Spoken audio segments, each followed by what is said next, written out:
Afghanistan is a land of contrasts where towering mountains and green valleys stand side by side against the harsh realities of war and conflicts. For generations, the people of Afghanistan have endured unimaginable suffering. Despite these challenges, the resilience and courage of the Afghan people continues to inspire as they strive to build a better future for themselves and their children.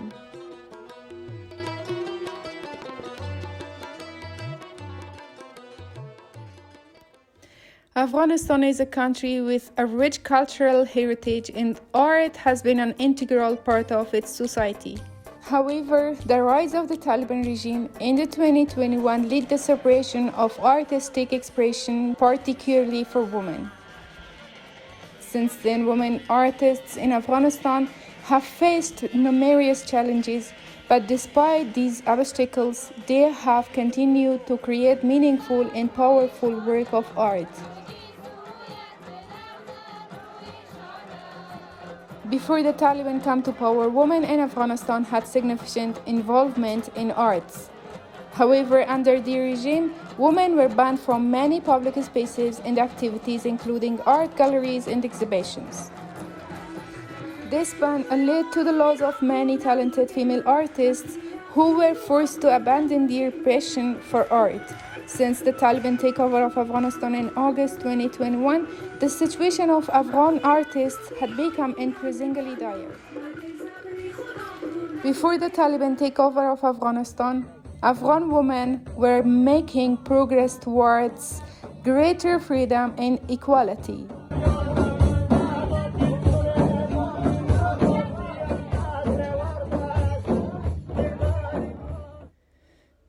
Fahima Mirzai is the first woman Sema dancer in Afghanistan. Unfortunately, after the takeover, she forced to stop her activities and escape Afghanistan to France. She first tried Sema dance when she was 12 years old by watching it on TV programs. When she felt joy and freedom in Sema, she could not stop trying it again.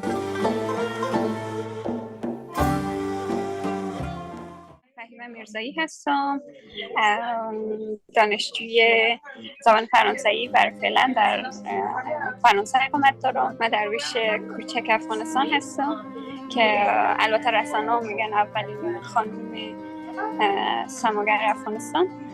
مرحله که من به این مسیر آورد و مسیر عرفانیت آورد، تماشای دیدن رقص سما را در یک برنامه تلویزیونی دیده بودم.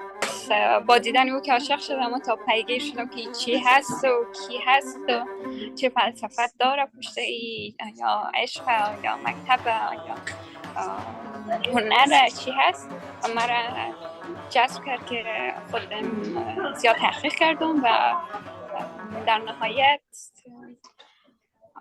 خودم شدم درویش.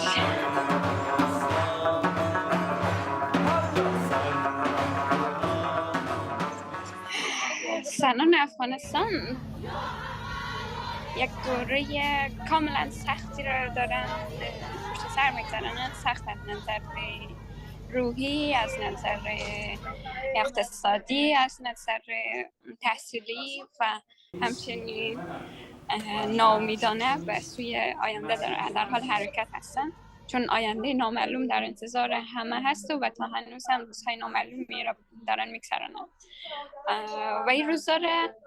اگر من هم امروز هم در افغانستان میبودم تجربه عینی میکردم، با وجود که من فعلا از راه دور دارم حس میکنم که اونا دارن چی میکشن، ولی واقعا برایشان یک دوره سختی هست.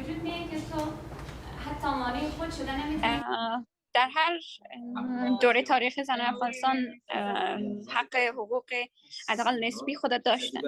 اگرم آنچنان مثل غرب نبود یا آنچنان مثل دیگر کشورهایی که حق یک زن برش در نظر گرفته شده، اگر او اندازه‌ای که همه چیز ایدئال باشن نبود، ولی باز هم زنها میتونستن تلاش کنن در افغانستان به عنوان یک هنرمند کارهای هنری انجام میدادم و اینکه خودم نهاد فرهنگی خود تاسیس کرده بودم، همون قد که موانع پیش روی من بود همون من میتونستم تلاش کنم. حتی رسامی را طالبا قبول ندارن، رسامی را قبول ندارن، چه برسه که بخاطر یک سمت در بخش هنری مثل تئاتر، مثل استیج رقص، نمیفهمم خوانندگی، آواز به این بخشا حضور بیابن. پس زنها فعلا در دوره نامعلوم قرار دارن که حق خودم میفهمن، ولی اینکه راهها براشون بسته هست. They had access to education, and more women were entering the workforce and holding position in government and other areas of society.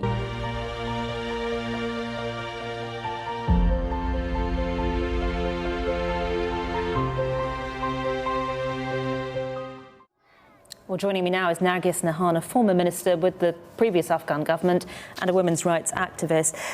Nargis Nahan, this is going to condemn a whole generation of young women, isn't it? Yes, absolutely. I mean, what Afghan women and girls are going through right now, nobody can understand, or nobody can imagine the pain. I mean, it's so difficult. We are in contact with women inside Afghanistan. There are so many girls that already they have committed suicide after this announcement because there is no hope for them to live anymore. We have been warning the world about the situation before the peace talk, before withdrawal of the youth and allies from Afghanistan. But unfortunately, nobody listened to Afghan women. Nobody took us seriously. What Taliban are doing today is nothing surprising. They're doing what they believe in. And they first stop girls from secondary school and now universities. And let's be prepared and do not be surprised at all when they also ban girls from going to primary school. Primary school. Women artists in Afghanistan have had a tough time experiencing themselves due to the restrictions imposed on them. However, some of them have shown great courage and have continued to create beautiful art despite these limitations. These artists have used their creativity to tell stories of their experiences and to shed light on important issues affecting women in their country.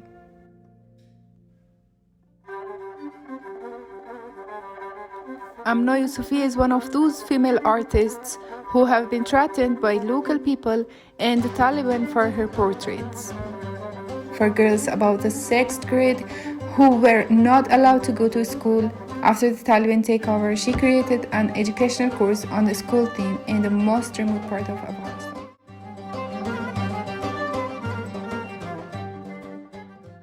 امنا یوسفی هستم، یکی از بانوان نقاش اهل افغانستان و مدت 5 سال میشه که نقاشی کار میکنم.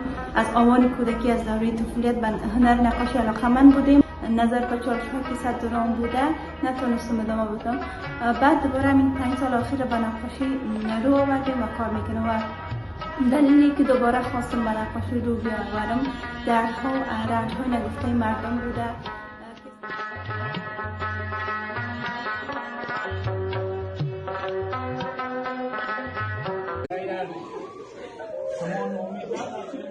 Tears in the classroom as female students realise the Taliban are banning them from university. The latest blow to Afghan women who've seen hard-won, fragile progress rolled back, step by step, since the group seized power last year.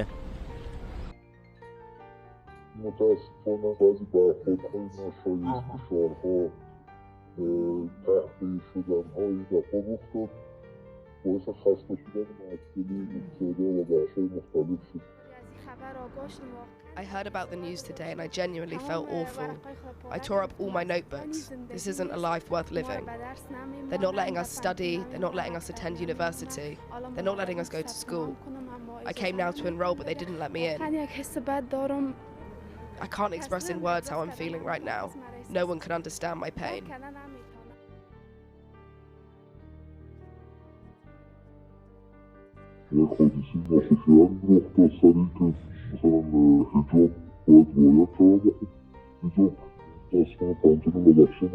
برای شما چندین بار مطرح شد که حتی دختران وقتی خوب پیدا بودن.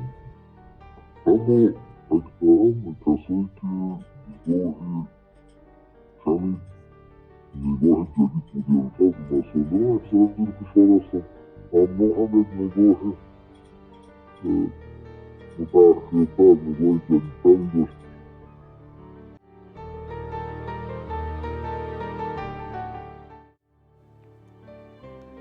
After the regime changed and Taliban takeover of Afghanistan, everything changed, especially for activists, journalists, artists, and so on. Women banned from social activities, from education to going to the parks. Women in Afghanistan have had a very tough life.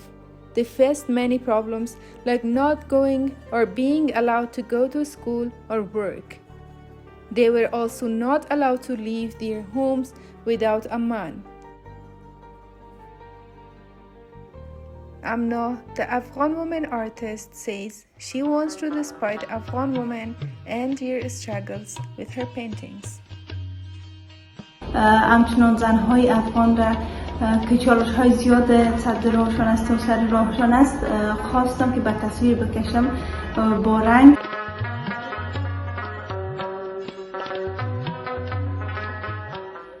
و فعلا مهاجرت کردیم به پاکستان، همراه با خانواده آمدیم و دلیلی که مهاجرت کردیم خب اوضاع و احوال افغانستان اصلا سازگار نبود.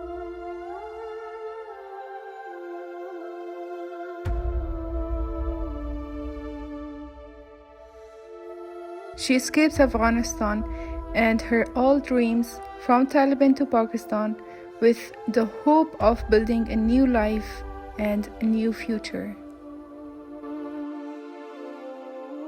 Lorelai boche man I nori dudi de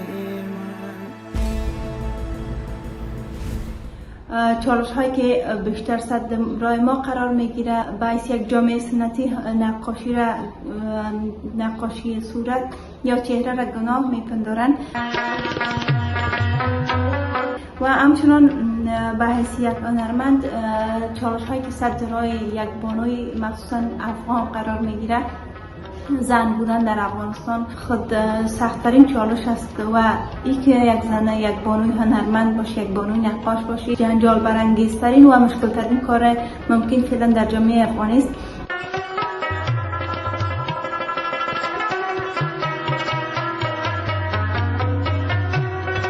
نمایشگاهی که گرفتیم بعد از ورود امارت اسلامی بوده. یکی نمایشگاه خیابانی بود که به مناسبت روز جهانی هنر گرفته شد.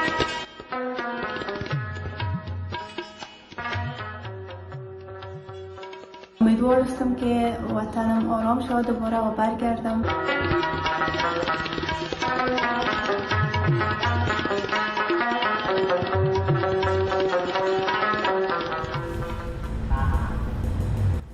The situation of women artists in Afghanistan can be described as challenging and difficult. The Taliban's conservative beliefs and the strict interpretation of Islamic law can limit women's freedom to pursue their art and creative expression. These restrictions can have a profound effect on the artistic community and the ability of Afghan women artists to showcase their talents and contribute to the cultural landscape. This is especially true under the Taliban rule, where artistic expression, especially for women, is severely restricted.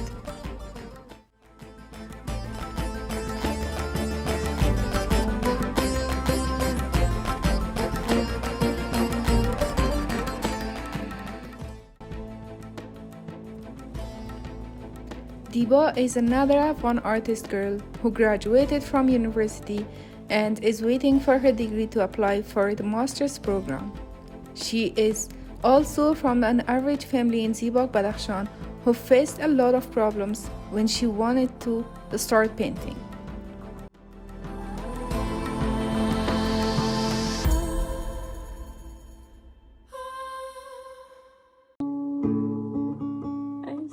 قصه از کجا شروع شد از گل و باغ و جوونه از صدای مهربون و یه سلامی عاشقونه اومدم دیبا هستم. مدتی 4 سال است که نقاشی کار میکنم. البته نقاشی را به صورت حرفه‌ای نآموختیم و چیزی را که آموختم خودآموز بوده. فقط رسانه را پیش استاد کم کم کار کردم چون بسیار مشکلات است در عرصه. جایی که باید به صورت معیاری نقاشی کار بکنی و یاد بگیری در افغانستان بگویم در بدخشان وجود ندارم و چون فعلا در بدخشان افغانستان زندگی میکنم و نیست هنر در افغانستان. اگر بگویم امروز به سر هنر خوابیده، ما از هنر امروز چیزی نداریم در افغانستان.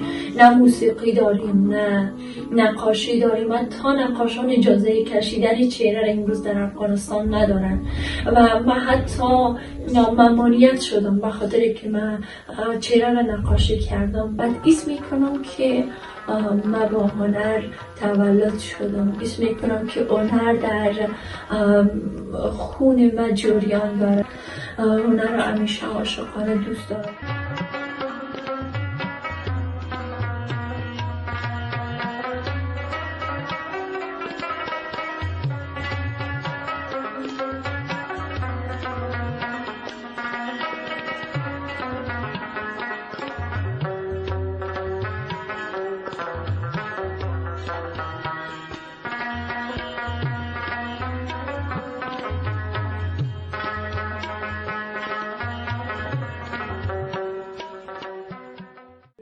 از رنجها هنر انتخاب کردم برای رهایی از دردها، برای نداشته هایی که امروز در جامعه هست که حتی من ابتدایی ترین حق خود را که پوشیدن لباس و پوشیدن روسری است من ندارم و این در کل میتونه رنجه هایی باشه که من تحمل کردم و مشکلاتی است که دامنگیر ما هست. من دوست دارم که در همه بخش‌های هنر کار بکنم. دوست دارم که بر قله‌های بلند هنر دستیابی پیدا بکنم. دوست دارم همه سبکه‌های هنر نقاشی رو بخصوص کار بکنم. در هنر باشم، نقاشی کار بکنم، موسیقی کار بکنم، تئاتر، سینما، دیزاین. همه چیزها هستن که من عاشقانه دوست دارم. مگر امروز در افغانستان فقط من چیزی را که دارم همین برس بوم است و دیگه همین کنج اتاق است. من دیگه هیچ چیزی را ندارم. حتی هنری را که من کار میکنم مد نظر گرفتن نمیشه، دیدن نمیشه در افغانستان. فقط کنج اتاق میمونه هنر.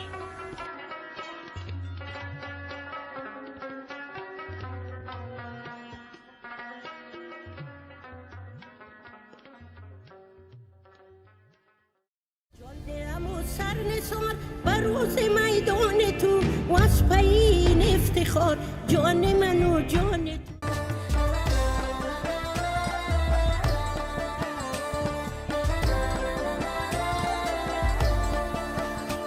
تسخیر کشور ما ای دشمنان محال است، ای دشمنان محال است، ای دشمنان محال است. این آرزوی ناپاک چون خواب و چون خیال است، چون خواب و چون خیال است، چون خواب و چون خیال است. ما یک نفر